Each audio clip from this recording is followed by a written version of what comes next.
I'm now speaking with Bennie and Cheryl Edwards. First of all, what's going on down here? Where are we and what's going on here? Today we have the Renaissance Point Community Neighborhood Association coming together, having events for the community, the kids, all kind of games and food. Just a way to bring the community to get together, and it's all about unity and just getting out, talking to one another, and having a good time. Okay, Bennie, why is it important for this get together? What exactly does it do for us socially? Well, I think neighbors visiting neighbors, mingling with each other, and celebrating unity and diversity.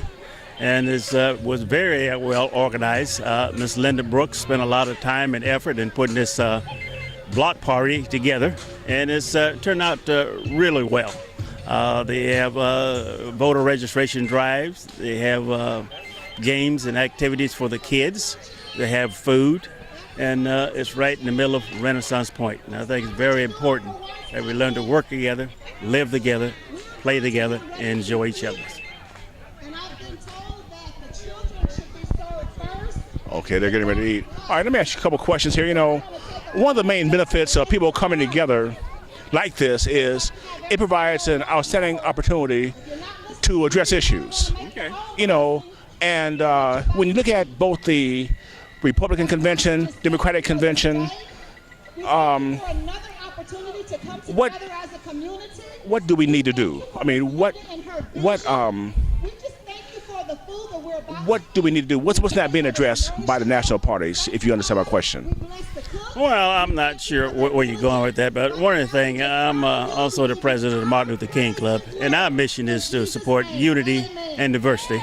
And what we do in our communities, most locally and nationally, be able to work together, live together in harmony and peace, and promote unity. That's what we do. You know, Cheryl, if we're promoting the importance of unity, that means that some form of disunity exists. What do you see as being the cause of this disunity, and how do we best address it to really get to the point? Because we've been having Unity Fest for quite a while. I think some of the issues that are going on is that we have lack of opportunities for our black males, or the black community, period. Also, due to the fact that there are lack of jobs, they have a lack of opportunities. They can't go to school, and then we get caught up in the system, and then once they get in the system, the criminal system, they can't get decent jobs, they can't go to school. So it's kind of like a vicious cycle. Everyone likes nice stuff. And so I think that is one of the things that are going on and causing a lot of dissension and not bringing people together, is because we just have a lack of opportunities for everyone. Okay, you know, Bennie, when we look at the lack of opportunities, you know, that goes back to the very inception of Indiana. That goes back to the very beginning of how things were. Okay. How do you feel about addressing what's happened to blacks in the past and showing a connection of the past to the future? Do you see that as being an asset or a liability? Well, there's an old saying, learn from the past in order to improve the future. We can't change the past. We're never going to forget what happened in the past. But if somebody extends an olive branch, an opportunity, or a helping hand, I'd say, and show respect to you, you should respect to them, and life goes on. And we can't go back. The primary focus is moving forward and with opportunity. And there are opportunities out there, but they need to be made aware or made available, that there are opportunities that can be taken advantage of. And let me say this, we're here to support the Renaissance Point Neighborhood Association and Linda Brooks, who did a tremendous job in putting this together. And it's all about coming together with people of color in this community who live in this community, and we're here to do what we can to make sure that this community, which I grew up in, I grew up a few blocks from this area, and I'm always here to support and lend a helping hand wherever and however we can.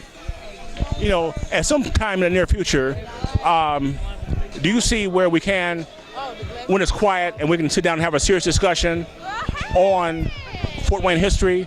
Because a lot of people feel that unless the issues of Fort Wayne history are addressed in a form or in a dialogue where it's informative and educational, that unless you address those things in the past, that's similar to putting a Band-Aid over a cancer.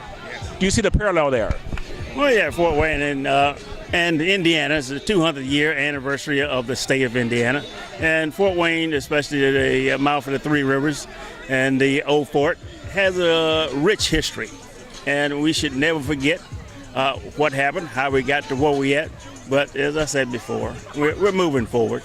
Remember the history and doing what we can to make things better for us all.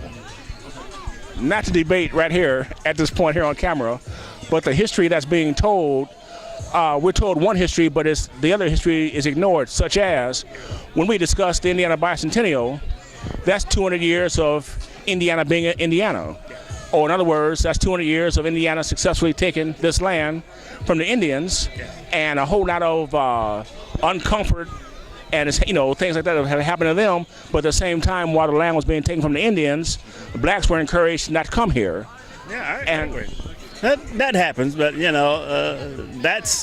it's something that happened in the past. Slavery, the settlers moving in and taking the land from the Indians, justly or unjustly. Those people has long been deceased and gone on. Their ancestors, what